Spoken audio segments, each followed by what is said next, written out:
Before we get started on the content of the talk, I just wanted to introduce the subject of today's panels. We're looking at understanding the importance of artists and curatorial narratives in contemporary art history.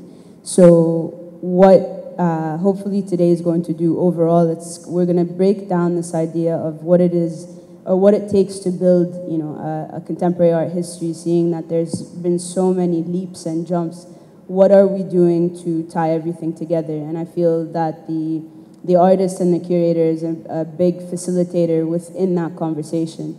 So with that said, this talk, looking at mapping curatorial practice in Saudi Arabia, is going to begin to dissect various roles of curatorial practice in Saudi. And so the role of the curator is the role of the orchestrator, the instigator and the storyteller. The curator creates through lines, narrates different depths to be explored, and ties subjects together. This panel was inspired by a few questions and conversations that I've had prior with our two panelists, and is rooted in the idea of understanding how the landscape shapes and changes a practice. So today, this panel will dissect the relationships of curator and artist. It'll present gaps, and it'll look at the translation of the term curator when we take the term curator from English into Arabic and what that begins to look like and what that tells us. And it'll introduce us to a curatorial practice that is specific to Saudi Arabia. On stage with me, Raneen Bkhari, curator and founder of لاود Art and Whona Art.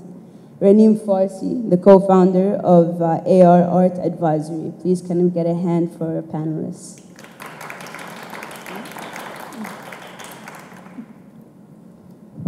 So just to begin, I would like Raneen, if you could just introduce us to the platforms which you have founded, and what they're looking to achieve and what the aim is through these platforms. Hello, everyone. Thank you, Munira, for that lovely introduction. I started curating without understanding or knowing what that word is or even means. My parents opened a store, a lifestyle store in Al-Khobar in Saudi Arabia, and in 2009 they decided to dedicate a space to local art scene, since there was no real gallery spaces in our city.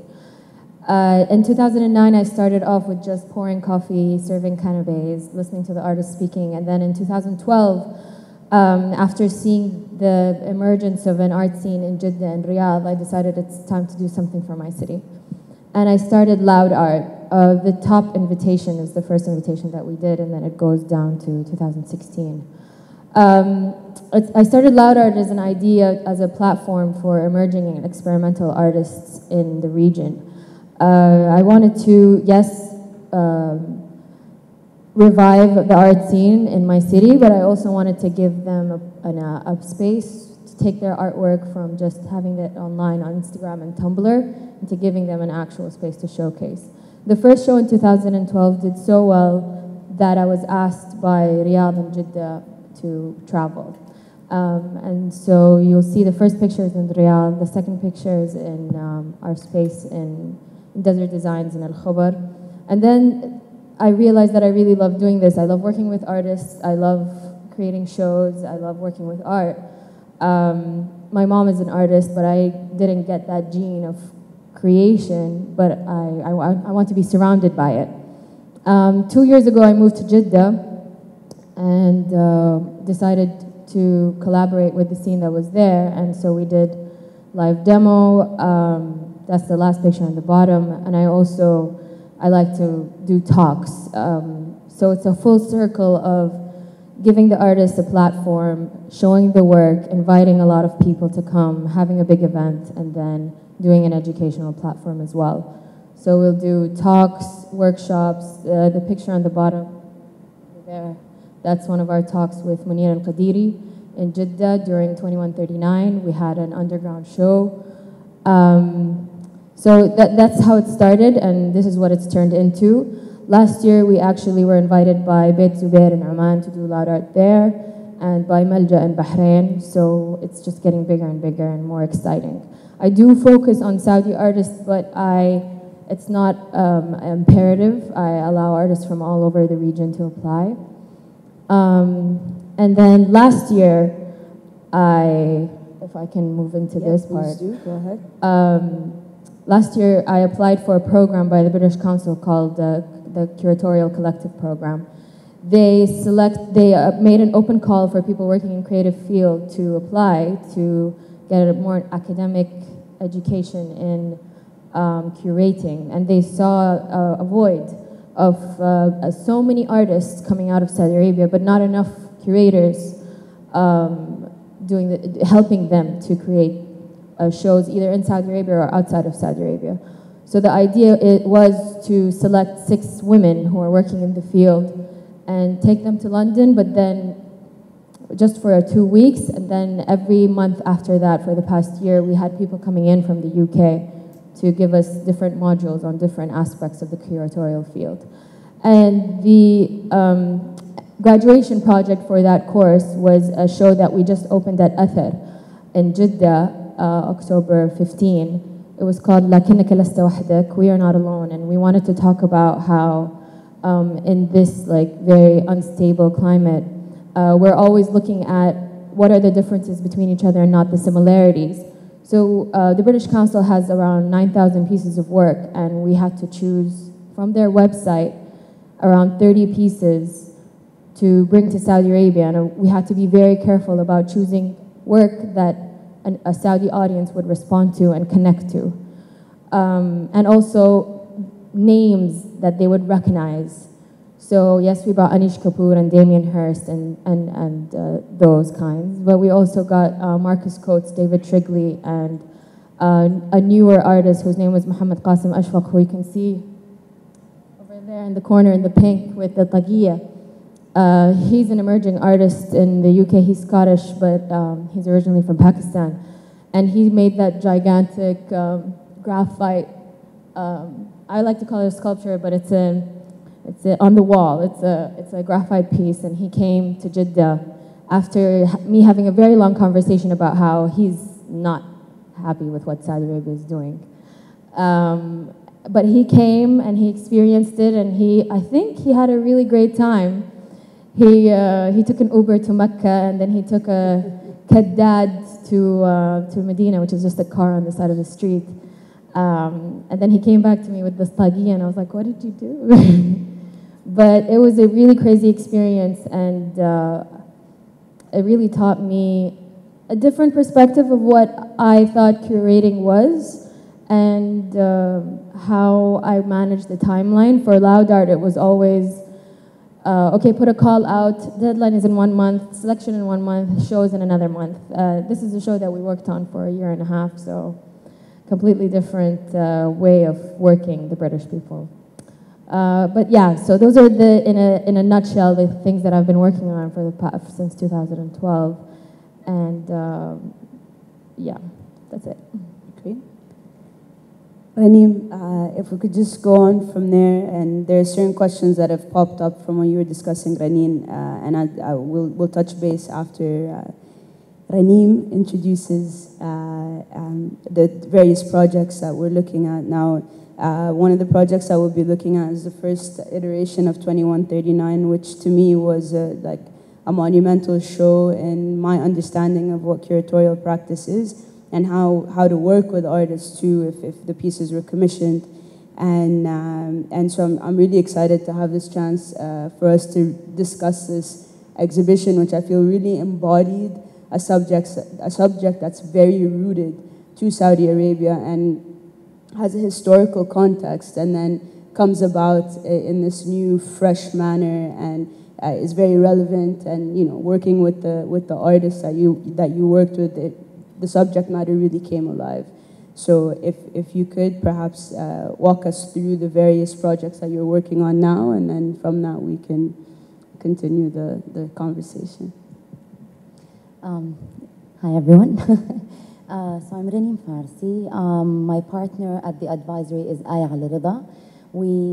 I worked individually since 2011. My background is in fine arts and art history, and after that I did my master's in art business, which kind of was the shifting point in my career, because then I did my dissertation in the structure and the development of the Saudi art market.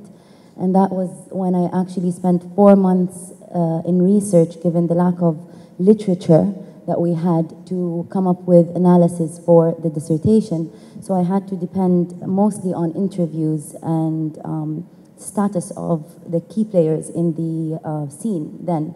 So what I did is spend 4 months around all areas of Saudi, interviewing collectors and artists and other players, gallerists, and what I realized is that there's a huge gap without labeling. It was just a gap that needed, we needed to connect the dots somehow. We needed that vessel, that channel that will connect between the supplier and the recipient, and some sort of a platform, realizing that, okay, Saudi is so young, and given that, okay, we had modern artists and contemporary artists and some sort of a small community of collectors, and so how can we combine all of this in one and fill in the infrastructure?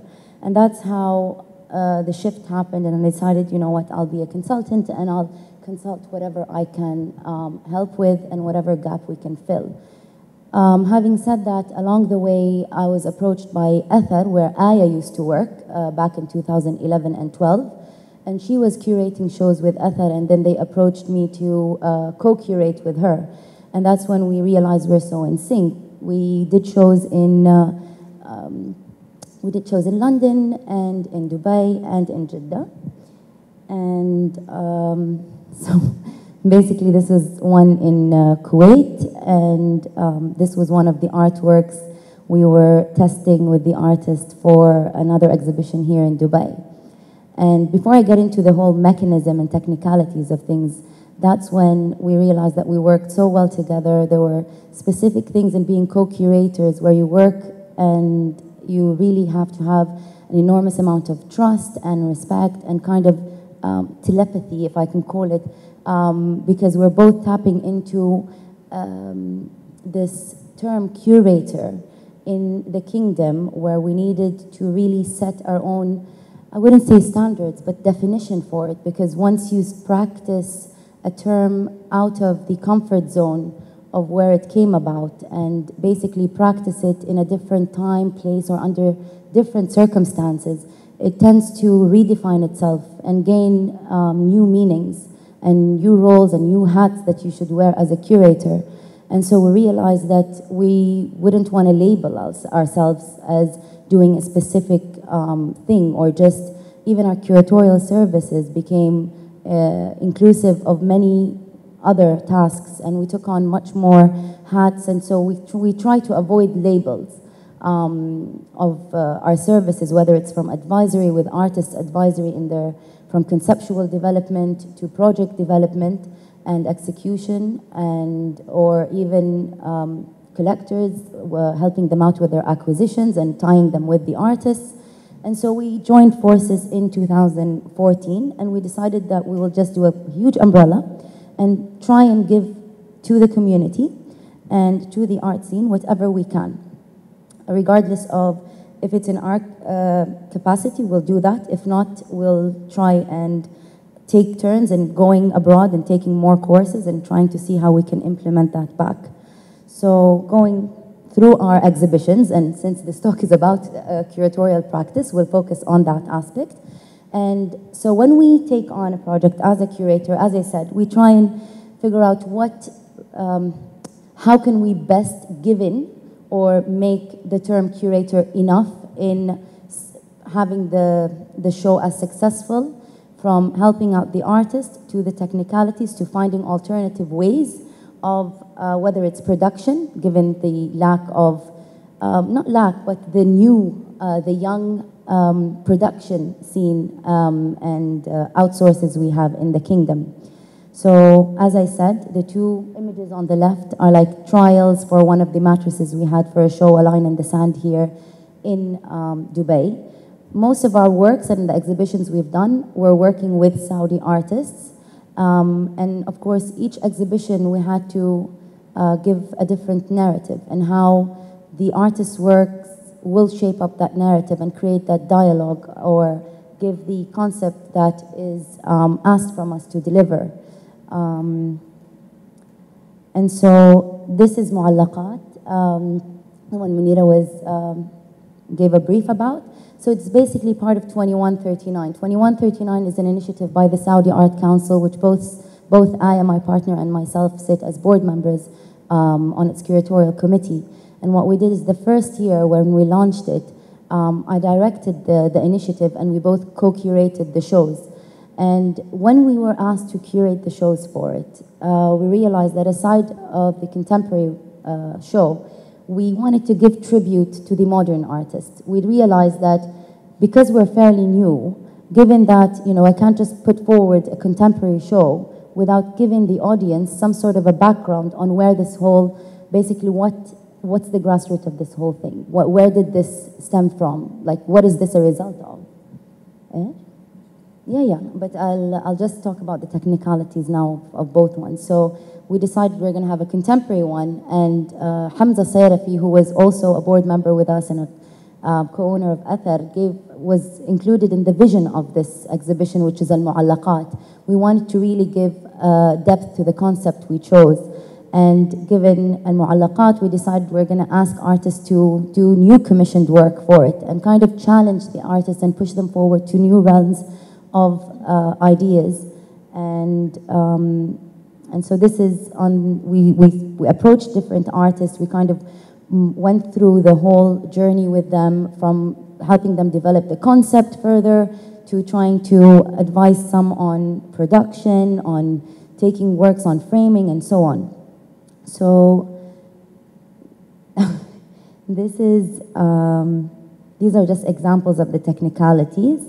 I'll go back to it when we speak about them. So this was, the ones on the left were Mu'allaqat, and the ones on the right were Al-Madi Muqaddima, which is past its prologue, which was the one in tribute of the modern artists. So the journey wasn't easy. Saying you're a curator trying to curate this modern show, but then again you have to go in and realize that, approach these modern artists, and because one or two galleries are the ones who carried these works for them. So going to the modern artists or their estates, trying to convince them to give you works on loan, and telling them, we're going to showcase this. It's a non-commercial exhibition, and so it took a lot of convincing. It was a really interesting journey to tap back into an area where we knew little about. And so it was a discovery for us as well, and a very interesting one, because you discover how much it has evolved throughout, and how much the dialogue can actually be, they were adjacent to each other in the same space. So the modern one, and you see the reaction of being very, I wouldn't say grateful, but rather happy to have the limelight for at the time where the scene was really blooming, and the contemporary art scene was getting the limelight in media and for international audiences, and the modern artists really wanted to be on the map. And so we really tried to push for that, and for new works for Al-Mu'allaqat as well. And as you can see, these pots are Maham al-Luhs, and this was the first time she shows them. And part of this same series is what is shown here at the Louvre. And so this is another interesting exhibition we did with the General Entertainment Authority in Saudi, where there was a delegation and Trump's visit to the kingdom.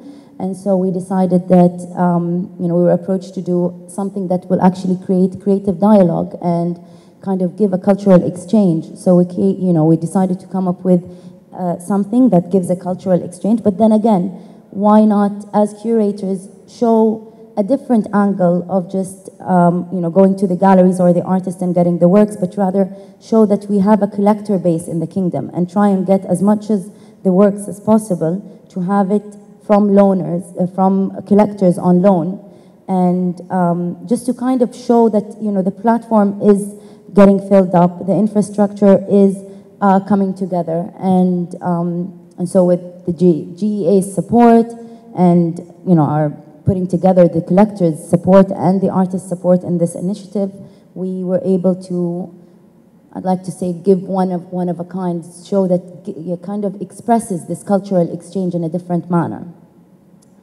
And then, did I miss anything? I have a question for you on that note. With regards to putting together this specific exhibition, were you thinking about, well, obviously when you were thinking about the works that you were putting forward, what was it that you were looking for? Because the title of the, the title of the show is Retrospective Impressions of Saudi Art. The term impression is quite interesting in that title. So what is it that you were trying to show? Like, what was it? What was the impression that was attempted to be communicated through the exhibition? So basically, as I mentioned, it was more, when we were informed about it, it was because of it was part of the agenda of Trump's visit and the delegation, given, you know, presidents of other countries and, or prime ministers and so forth. So representatives or diplomats from other countries, and we said, what's the best channel to kind of give them a cultural exchange, some sort of a thread of this dialogue to start it, to actually see a different channel in executing this cultural exchange. And I think that's what we try to do best in getting works that speak of that and have as they say, okay, art is a universal language, but the actual concept behind each piece was to deliver that universal language, to kind of create that dialogue. And from the reaction and the turnout that we got, we realized that it can happen. Like, art actually can be on the agenda of the kingdom and create this cultural dialogue in a very diplomatic way. And I think I'd like to say that we along with the GA succeeded in doing that point and putting it forward. And Impressions of Saudi Art, we kind of showed that most of the works we chose as well were shown in prominent exhibitions before, and kind of give them the right impression on the messages we're trying to deliver. And some works spoke about, you know, stereotypical perspectives and how to break that, or, as I mentioned, other forms of cultural exchange. So kind of to fit the audience. So we catered it to the incoming audience. The audience or the circumstances. How would you differentiate this exhibition from, say, the first 2139 conceptually? What would you say the biggest difference is, even with regards to the infrastructure, which you started to touch base on? What was available this year for you that wasn't available 5 years ago almost now? So what's really different is that with the other two shows, let's say, touch upon the 2139's first show, we decided what goes forward. Like, it was, okay, Hamza's vision with mu'allaqat, we decided on Pastor's prologue, because we decided that we want to push this forward. And so even the journey itself was a bit difficult because it was it was the first approach of its kind for the modern ones. And for the contemporary ones, we actually had to go through the commissions with them. So giving the concept, the general concept to each artist, so for them to interpret it the way they would look at mu'allaqat or feel it is, whether it is giving the pre-Islamic poetry or looking at it as a mu'allaqat, saying in some myths that it was the first form of art performance where they had a mu'allaqat around the Kaaba in Mecca, and that they actually showed their mu'allaqat pre-Islamically around the Kaaba. And so we did immense research in the different analysis of al-mu'allaqat, what it means. And so we did not kind of margin their creativity in a way in asking them to supply specific interpretation of al-mu'allaqat, but rather left it for the artist's interpretation with their mediums or whatever outcome they will come out with of al-mu'allaqat, and just use that as an inspiration. And that was the interesting part of it, because dynamic that was within the exhibition differs enormously from one room to the other, from one artist to the other. And we tried to be as inclusive as possible from all parts of the kingdom. And so that's, I feel like that's for that. And then when we came for what you're comparing with the GA's exhibition, the retrospective exhibition, it was more we knew who the audiences were. We knew that what we wanted so we kind of created the concept around the event itself. And because of that, we knew we had a list of what works can actually, works that were already there. So we kind of avoided the whole journey and back and forth with commissioning the works, whether it's producing fiber sculptures in car, what do you call it? Car ورشات يعني. Workshops, yeah. Were car workshops and using car materials because of the lack of kind of production facilities that we had. We basically had to compromise a lot and find alternative solutions, and it was a huge challenge. And the challenge with the latest exhibition we had was rather gaining that trust of having all these works on loan from collectors, works that were already there. So we faced many challenges. Going back to the point I said, we really needed to, the term curator does not apply as it does elsewhere because of the different hats you wear. You need to, it's a challenge by itself to kind of figure out what's the best thing for the artist, mentoring them throughout the process, finding the best outsources for production, for many things that are related to the exhibition. So. On that note of the relationship between curator and artist, I feel we had some fruitful discussions about this and how it's almost like a two-way exchange. As you were saying, Raneen, earlier, it's like the moment that the artist stopped producing, then as curators, quote unquote, we don't have anything to push forward, or we don't have the stories or the pictures to work with in order to create these stories. I would like to hear a little bit more about that and you know, the relationship specifically with you, Raneen, and like the emerging art scene and that role and the dynamics between you and them, and what is it that they're looking for, what is it that is being given, and what does that exchange look like? Well, if I can talk about a specific experience that I had recently, and this applies to both Loud Art and Live Demo. The last 2139 that we did, that was held in Jeddah 3 weeks before the actual opening of the event. Arwa Nermi, who's Ahmed Matar's wife, approached me and said, why don't we take advantage of the space that we have in Farhan's studio and put on a show and a program. This was 3 weeks before the opening of 2139. Mm-hmm. And so as a team, we contacted artists in our circle and artists beyond our circle to give them an opportunity to showcase different kinds of work in a very alternative space, which is a studio space, a warehouse space. And so it was a very intimate experience with the artists to be like, okay, yeah, you have some work in your collection, but what can we showcase that's gonna give this audience a different narrative from what they're gonna see at 2139. We don't want it to be the same works or the same artists. And so the relationship becomes much closer than just commissioning the work or selecting a piece from their collection. It becomes creating a dialogue and creating this conversation with the person that's coming to see their work. So for example, we had an artist who just hangs out with us and sings. And we had asked her, okay, you sing so well and you come from an Ethiopian background, how can we take advantage of these two things together? And so we worked on a song together that she wrote about her parents, and then we translated that into different languages, and we brought her musicians into the studio, into the same studio space where we did the show, and we recorded it, and we even created the whole thing that she's gonna play it on and people are gonna listen to it on. And we did all of this in a span of 3 weeks. Wow. And so, and that's a relationship that we had with each artist that's coming into this space. Okay, how can we build this idea? How can we build this concept? Who do we have in our circle that can help us find a claw machine or tablets or things like that? So over here you can see a picture of Reneem and Aya playing with our claw machine. Yeah. And all of these all of these experiences really help you grow into, I'm not getting anything monetarily out of this, but it's something that I have to do to make sure that my artists grow. Social responsibility. Yeah, almost. I mean, it's not just social responsibility.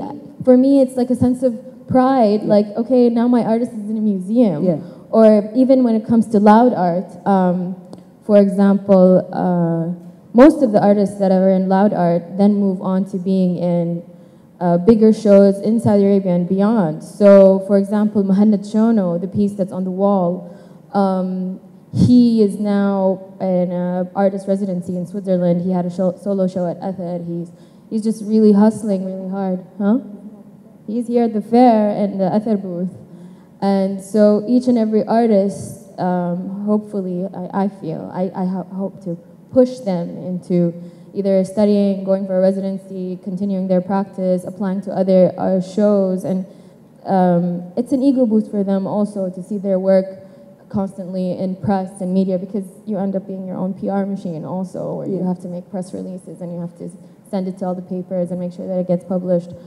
So yeah, those are the, I guess, the multiple aspects of working in this field in Saudi. Do you feel that the term in Arabic qayyim or munasik make more sense perhaps than the term curator? Because looking at this idea of terms being almost imported from a Western art history and then us adapting into them, of course, you know, when you step into those shoes, you have to break into the shoes and then they become yours, they become different than any other shoes that you're wearing. So in this case, looking at curatorial practice and the term curator, it's just been almost translated in a direct way. So munasik basically means like manager, the person who manages everything. And qayyim means the person who gives something weight, you know, gives it value. So just out of curiosity, of course, you know, looking at this idea of the curator and then looking and seeing how the Arabic terms are actually quite different to what the English term is. Where do you see yourself in between those three sort of labels? Well, actually, the first time I heard curator was when Raneen did the first 2139. So she did her first show 2011, and I do my show 2012. So I'm looking at a mentor who has like 1 year of experience above me, you know? So then you look at the word curator, and then everybody started using the word munasik for the first few years. And only recently did I hear the word qayyim. Yeah. And I think I really adopted that word, and I felt it really, as you said, really explains more in a larger umbrella of what we're doing.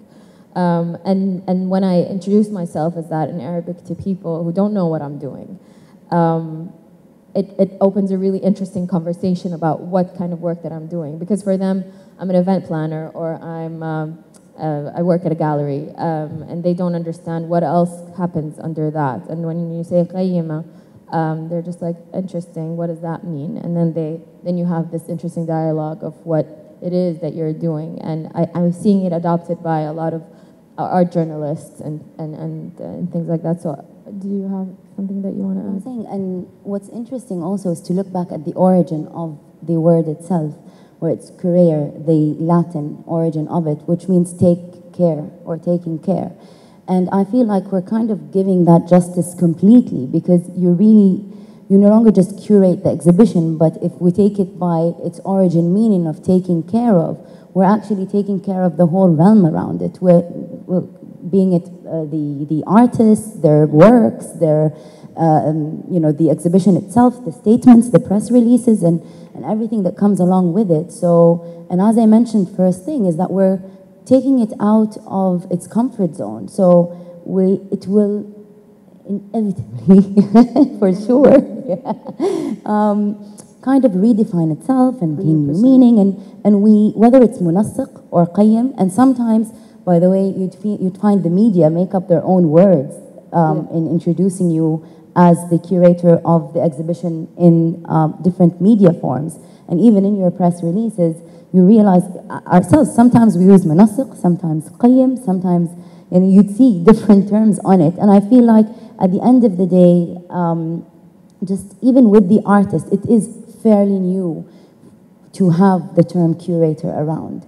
It's fairly new that you need to kind of demolish that intimidation from the artists themselves. Yeah. When you come there and you be like, yo, yeah, I'm going to curate the exhibition, and be like, oh, you're not going to tell me what to do. You know, you can't just enforce that upon, and you try to have that dialogue of, no, I'm going to curate it, I'm going to try and direct you, and then they become, you know, basically the whole project becomes like your baby, taking care, curating the whole thing. So I feel like I feel like the artists also get really comfortable with the idea that they have somebody to come and to ask advice and to say, okay, I have this idea, but how can we conceptualize it? How can we produce it?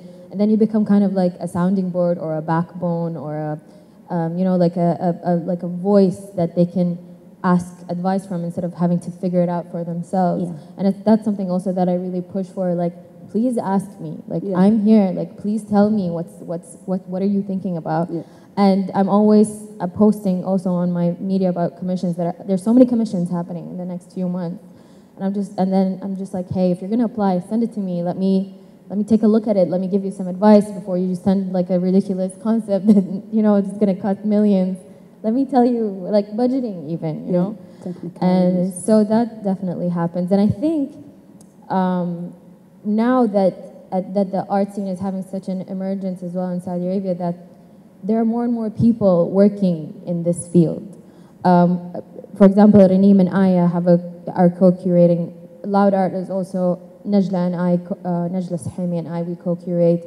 And there are artists like Arwan Nermi who decided she wants to curate, and she also did a really good job. And that's also something that's really interesting, seeing artists working as curators for their different shows, and that's happening a lot as well. So I think because the word exists, so then people understand that it is a career path for them, and it is something viable for them to do, which I find really interesting.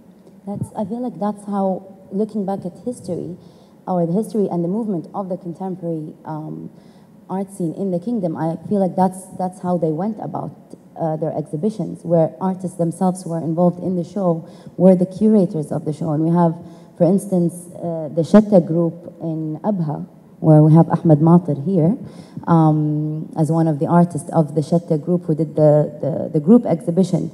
It was a collective effort, so it was collectively curated. And that's how it went for a while, where they collectively curated their own exhibitions, because there was that missing gap of a curator. And what I really think we're really good at in Saudi is finding alternative solutions. There is nothing that will be, oh, this is an obstacle, we can't surpass that. And I say it with, you know, I'm so proud of that part, because you feel like the challenges it has been accepted by all players. And you know what, let's take on the role, and you know, let there be. There isn't a curator, we'll curate it. There's no production teams, we're going to do that. There's no insurance, you go and for 3 months insist on general insurance to create art insurance. If not, you know, kind of negotiate with insurance company in Dubai to give you some sort of a deal for internal transportation in Saudi. So we really kind of create our own alternative solutions that cater to what we have. Because whether I studied it academically in art business or whether Raneen gained of experience and so on, a lot of the things, even if I studied it abroad, I came back, half of the things I cannot implement it. Because the dynamic is different, the structure is different, you know, the skeleton of how things work is completely different, the players are different. So here you are, you know, even installation teams, you know, you get people and you train them for 3 months, and the minute you turn your back, you find the installation team kind of, oh, I don't need to wear my gloves anymore, I'll just pick up the work, and you'd be like, no, I'm still here. So you train them on how to do things, and not just give up and say, you know what, we don't have installation teams, then we're going to take longer. You get your friends to wear gloves and install the works and teach them how to put a ruler on top, or your iPhone actually has an application that measures the balance of the artworks on the wall. So there is no excuse. Production-wise, okay, you cannot produce your sculpture because there is no that fiber something, or no, then you know what, I know a car workshop that belongs to a relative of mine. You come and they do their shields out of fiber, he will do a mold for you, and let's create that. So I remember taking artists once to a cake company because they do large size wedding cakes and they create the molds, and those were the same people who created the molds for a major sculpture we had in a London exhibition. But no one needs to know we went to a cake place to actually create the mold. They just see the outcome of it, and you know what, cake place or not, the outcome is there and the quality is just the same. I mean, it doesn't mean that we don't need, we do need, but we find our ways around it, and I feel like it's a call that we need, and there's more opportunities. The art scene is not just a call for artists and curators and that's it. It's an opportunity for entrepreneurs to open up workshops, creators, framers. We need all of that. So it's really a platform of opportunities that we have and we need, you know? Yeah, so it's like setting how much can you take on, you know? Yeah, which is really interesting because I feel like the spaces that you guys both have used, you know, be it the warehouse or the first 2139, to me seemed like it was in like an abandoned mall, like there was nothing else around, and so there are these certain spaces, and then of course you have the exhibition that came up for the delegation when Trump came into Saudi. How do those, and I'm curious to know about the graffiti exhibition that came together, the street art exhibition. How are you, you know, working with these spaces, especially if they're in public spaces? You know, what does that look like?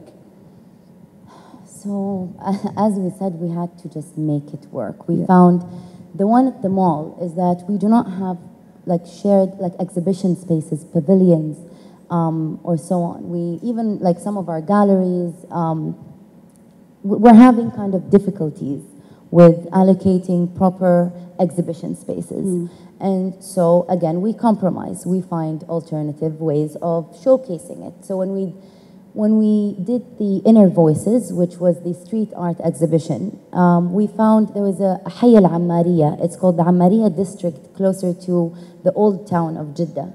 And we realized that we wanted to, for the audience to hear the street pulse of Jeddah, what people are trying to say through their graffiti work, through street art. And you know what? We're going to bring street art to the streets and to the people who aren't paying much attention to it on daily basis, but rather put it and shed light on that. And what we found was a wood workshop space that was neglected. And so we went in and we negotiated with the owner and still trying to convince him that, oh, we want to do an art exhibition here. That took a lot of effort and a lot of convincing and a lot of, you know, trying to get him examples and to show him the artist's works and so on. And when he realized that, oh, it's artworks and we were a group, and so you see the rent going up and up and up when he saw the turnout of the first month. We had it for 3 months and we hoped for him to keep the work forever so that it becomes like a hub for graffitis to do like sessions and workshops. And 3 months are done, he doubled or tripled the rent on us because he knew that we had no other option and already used the space. We cleaned it up. We tried to really make the space work for our benefit, and it did. And the thing is, it was how you get the community to engage with you. We had a mechanic workshop across the road from us, calling us at 2 a.m., telling us people are trying to break in to the space where it's basically gated. It's nothing, there isn't any. The lock, he can unlock it easily and get in. But he's trying to break into it because we had like a mini market inside, like you'd see on the streets, where we tried to imitate the street look. So they went in and they stole everything that was there, and that gives you the sense of what location we chose that really imitates the street feel. And so we get them calling the kids of the district, kind of showing us what's the best way to go about locking the area, given that they are more aware of who's around and what can be done. And so this was and a lot of the artists in this exhibition specifically weren't necessarily paid to do the works.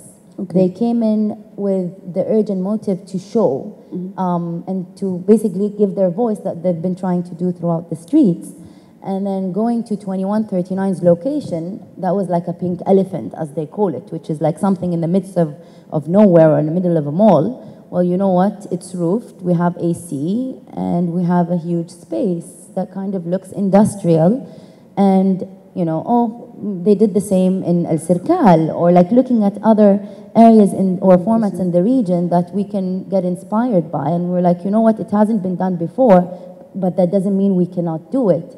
And, you know, everyone was on it. We have board members that are architects or interior designers or so on. We all dedicated most of our time to really just do that. And you see the domino effect. The year after, you have 2-3 buildings that were supposed to turn into office building spaces. And then the next thing you know, they changed the whole plan, and they're moving their floor plans and so on to remain industrial, and calling for artists to actually showcase in that. And we're proud of that because we realize that, you know what, it's okay. It's no longer, there isn't a specific standard of having to show your works at. It kind of gives it a specific dynamic, or gives a specific dynamic to it. And in 2139, for the first time, what we did is we invited governmental schools to come and visit and make it part of our upbringing. When we were young, we didn't have field trips to museums or galleries or exhibitions because there weren't much around, and so it wasn't part of our upbringing. But what we tried to do is really implement it and push for it with the Ministry of Education, where we invite the governmental schools to send their classes over every day. So we had 5 classes visiting the exhibition every day with tour guides to kind of show them the space. And we asked them to write their comments at the end of their visits. And the first year, you realize, we opened up the comments at the end of the exhibition, and we were tearing up of laughter on their comments, of dissing us for having, they were like, so you don't have enough money to put white walls up, you know, what is this space? It's not clean enough. Like, they don't get the industrial look. But then, and it's funny, you see in counter reaction, you see the other part saying, you know, this is such a new look into things or take into things. I think I want to start hanging artworks in my garage. Like, if I can hang artworks anywhere, then I want to start doing that as well. It became like a motivation for them. And so you see them looking down like, what is this? They're used to seeing pictures or videos of museums and what they think as a standard location. It's really funny because I took my husband's little brother to one of the 2139s, and I was like, what do you think? He's like, it's like a museum. Like, yeah, I guess it is. So he's never been to a museum before. Interesting responses on it. And with, because you mentioned also the GA one, which was in the midst of a hotel hall. Thanks to the General Entertainment Authority, they work with contractors that, you know, we build walls. So we really did it in a very short amount of time. But again, you had a proper team to do so. That was also around a month, I think. Yeah, more or less. And, you know, it was executed better than if we were planning it for 7-8 months in terms of contracting. And, you know, really we had someone for rendering, someone for just design and what weight each wall would take, and everything went on. You know, that goes up to production. We continue with wall text, and so we had kind of a timeline for that. And we just had to use the space we had. So you again compromise and find ways to do it. Build a wall wherever there isn't a door. Build a wall. Middle part, if the dome is too big, then build a platform. Let's get an installation. So you work with what you have. Yeah, the first Loud Art that I did in Jeddah underneath 2139. Yeah. I did it in a co-working space. So one of our friends has a space called the Humming Tree, and it's in an old house, and people come to work over there using the desks. And I was like, hey, you have a space, and I want to just turn it into a gallery for like 4 days. And she was so open to the idea. She's like, go ahead, I'll kick everybody out for 4 days. And that time I didn't have the budget to build any walls, so I went to Jiri at the bookstore, and I just bought a bunch of really cheap easels. And I just stuck them on these easels around the room, or like against the wall, like on the desks, just like hanging. And I put like some floor seating, like I made a majlis area, and it became a hangout space. Like everybody that wanted to be around the art would come. They would bring their guitar, they would bring their oud, they would sit under the tables, and they would sing and dance, and play guitar and hang out. And then 2139 would bring their guests over, and then they would get used to seeing 2139 space, like this huge industrial space and then come to this little tiny office. And then it's that contrast as well that we're trying to create. Like, yes, there's this, and yes, we can do this as well, and yes, we can do like an FR gallery, white cube space. Yeah, that really begins to draw a very dynamic, map for what's happening in Saudi.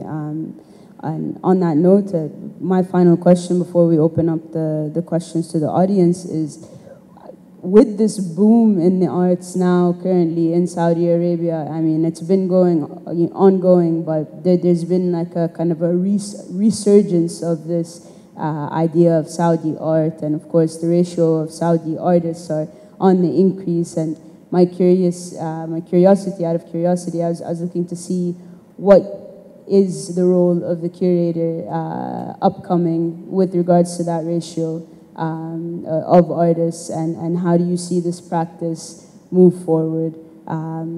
Yeah. So from my perspective, I see that we kind of work more and more closely with the artists, pushing them forward as, the change agents with all this change that's happening, and giving them the opportunity to really give their voice. And us as curators really try and give as much knowledge as we can back. So when you curate an exhibition, it's not really just dependent on the exhibition itself, but rather get expertise that are in relation with the concept itself of the exhibition, whether it's a series of talks. And what we try to do is really engage experts of the field, the concept, even if it's concepts of specific words that are within the exhibition, but kind of to create that dialogue and to allow the artists and ourselves and other curators or potential curators to kind of gain that experience and gain that knowledge. And if you didn't have the opportunity to travel and to do so, we get it for them there. And I feel like there's a huge opportunity opening up, especially with the British Museum collaboration that happened, and they kind of give a curatorial program, and hence the 6 curators that did the show now.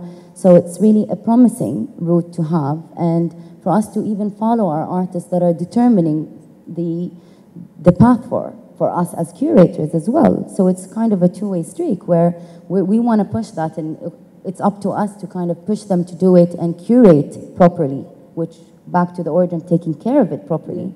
But let's follow them and see where they lead us.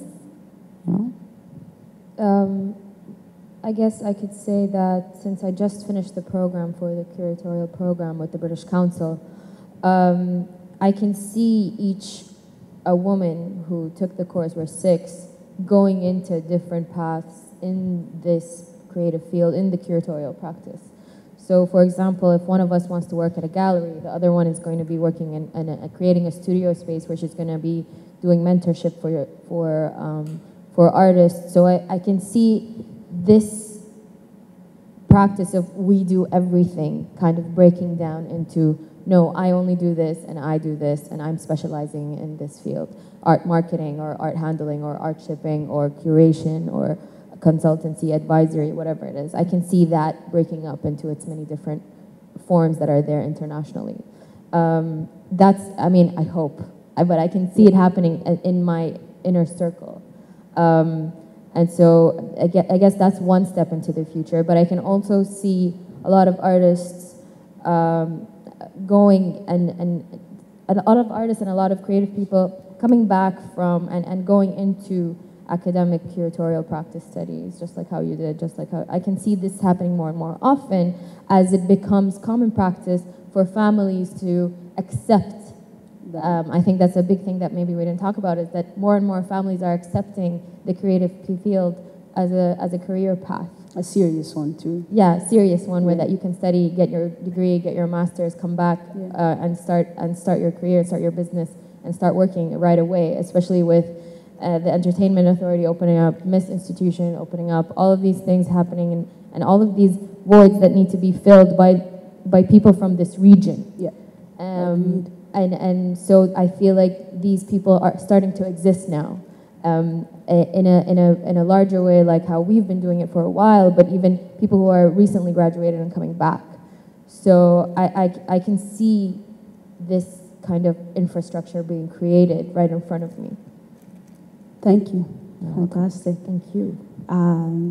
If we have any questions from the floor, we'll be happy to take them now.